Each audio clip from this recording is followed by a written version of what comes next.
to my 15-year-old mother and my 16-year-old father, in a family where my grandfather was already in prison. By the time I was 7 years old, I lost my grandfather to gun violence at the age of 41. He was 41 years old. I was 7 years old. I will never forget the scream of my mother. I will never forget going to Irvin Curl Funeral Home on Norfolk Fulton Avenue.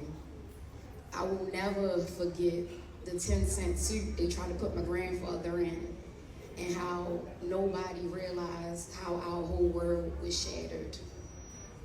To the people in the community, my grandfather was just, a person. He was using. He was out there. He was getting high, but he took me to school every day. Took me to William Penderhughes 28 every morning. He got me ready for school. He gave me a kiss and he gave me a hug. And he said, "Jessica Fauntleroy, you the smartest girl at this school. You gonna be somebody."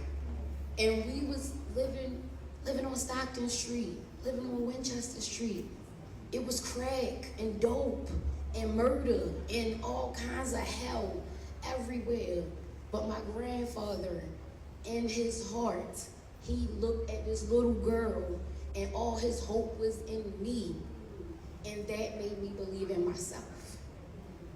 After my grandfather passed, I moved with my grandmother, and she really believed in education.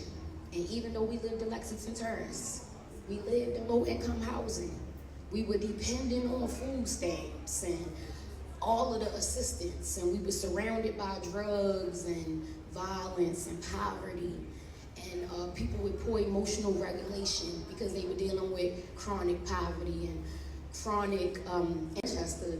To my 15-year-old mother